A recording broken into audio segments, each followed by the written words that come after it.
యూనివర్సిటీలో ఈయన ఒక డీన్గా, ఒక మాస్టర్గా ఆయన ఉన్నారు. మరి అదే కాకుండా మరి అందరికీ తెలుసు కదా, మరి దేవుని కోసం మనం నిలబడ్డప్పుడు అనేక శోధనలు వస్తాయి. మరి అందరూ మనల్ని మెచ్చుకోకపోవచ్చు, అందరూ మనం అసహించుకోవచ్చు. అలాగే ఆ కాలంలో మరి చెప్పాను నేను, ఫస్ట్ చర్చ్ నెక్స్ట్ ఉండేది గవర్నమెంట్, అంటే కింగ్స్ ఎవరైతే ఉన్నారో వారి పరిపాలన ఉండేది. ఈయన అనేక సార్లు వాళ్ళు చెప్పేది తప్పన్నప్పుడు ఈయన అనేక సార్లు అందరూ మరి వాళ్ళందరూ కింగ్స్ కూడా ఈయన ఏమంటారంటే, తీసుకెళ్ళి జైల్లో వేసి, నువ్వు ఎప్పుడైనా ఒప్పుకో, నువ్వు చెప్పేది అబద్ధం అని చెప్పు, నీ బోధలన్నీ మానేయి, నువ్వు వేరే వాళ్ళు ఇన్ఫ్లుయెన్స్ చేస్తున్నావు, నువ్వు ఆపే ఇలా అని చెప్పేసి ఎంత బెదిరించినా కూడా ఆయన ఒక్కడే అనేవాడు ఏంటంటే, నేను ఇవన్నీ దేవుని కోసమే భరిస్తున్నాను, దేవుడైనా perfect, Jesus is a perfect judge అని చెప్తూ ఉంటాడు. He is my judge.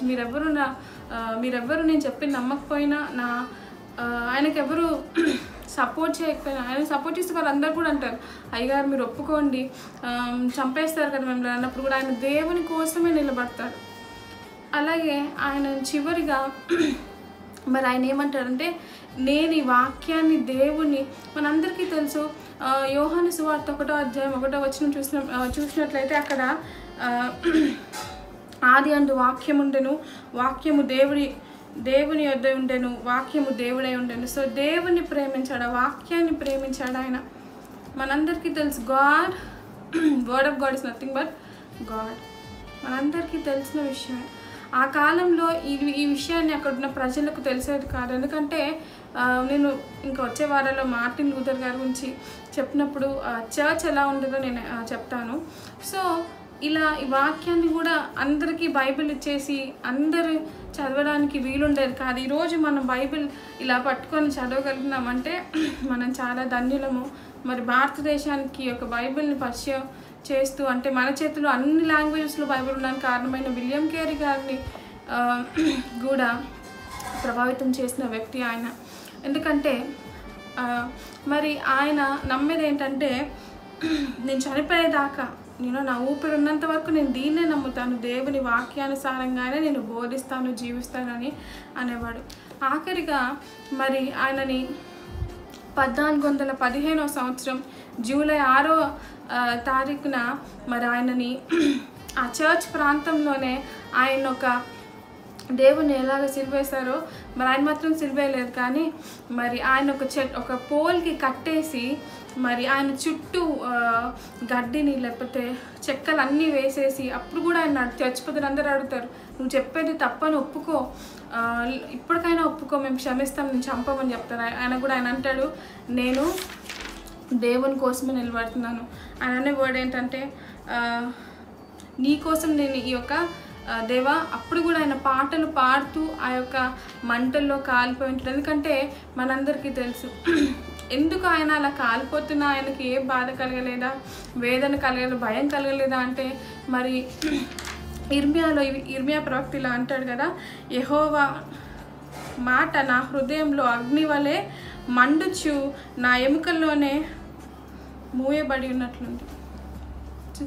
ఎలాగైతే మరి ఈ యొక్క వాక్యము మరి నా హృదయంలో మండుతుంది, మీరు నన్ను కాల్చినా కూడా నాకేం కాదు, నేను దేవుని కోసం ఇది సహిస్తున్నానని అలా కాల్చినప్పుడు కూడా మరి చాలా ఒక 2 years బ్యాక్ మా చర్చ్లో ఆయన గురించి చెప్తూ ఆయన గురించి ప్లే చేసిన ఆ యొక్క దృశ్యం నా యొక్క మనసులో ఉండింది. నేను అడుగుతున్నాను, గాడ్ ఈ యొక్క వీక్ నేను ఎవరి గురించి నేను చెప్పాలి అన్నప్పుడు గాడ్ ఆ యొక్క వ్యక్తిని, ఆ యొక్క పిక్చర్ని నా యొక్క మనసులో ఉంచినప్పుడు, నేను ఆయన గురించి ధ్యానిస్తున్నప్పుడు నేను చాలా దేవుని స్తుతించాను. ఎంత గొప్ప వ్యక్తియో. ఆ కాలంలో మరి అందరితో పాటు ఆయన జీవించలేరు, అందరూ ఏం చేస్తే నేను చేస్తాను, దేవుని కోసం నిలబడ్డాడు. అందుకే ఆయనని మరి దేవుని కోసం హతసాక్షి అయిన బైబిల్లో స్టెఫెన్ గురించి చూస్తాం. స్టెఫెన్ ఎలాగైతే వీళ్ళు ఏం చేస్తున్నారో వీళ్ళకి తెలియదు ప్రభు, వీళ్ళని క్షమించి అన్నట్టుగా ఆ రోజు కూడా మరి ఆయన అలాగే అంటాడు, వీళ్ళకి తెలియదు వీళ్ళు ఏం చేస్తున్నారో, వీళ్ళ ఎనిమీస్ అయ్యొచ్చు కానీ వీళ్ళని క్షమించు, నీ కోసం నేను ఈ యొక్క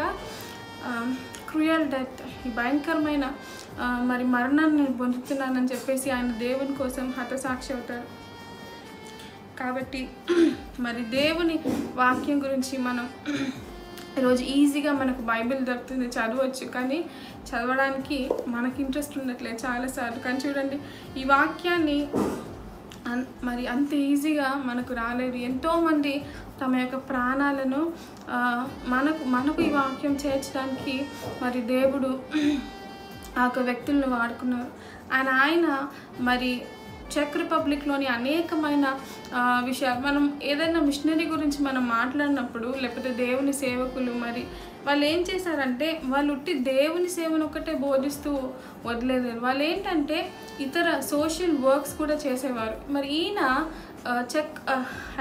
చెక్ అనే లాంగ్వేజ్ వాళ్ళ యొక్క ఆ ప్రాంతంలో వాళ్ళు ఆ యొక్క భాషలోని మరి ఇంగ్లీష్ గ్రామర్ అంతటిని కూడా వాళ్ళ యొక్క భాషలోనికి అనువదించి మరి ఆయన లిటరసీలో కూడా గొప్ప వర్క్స్ ఆయన చేశారు. అందుకే దేవుడిచ్చే జ్ఞానం మరి ఈ లోకం ఇవ్వలేదు. అలాంటి గొప్ప జ్ఞానం ఉన్న వాళ్ళు దేవుని కోసం వాడబడేవారుగా ఉంటాం. మనం కూడా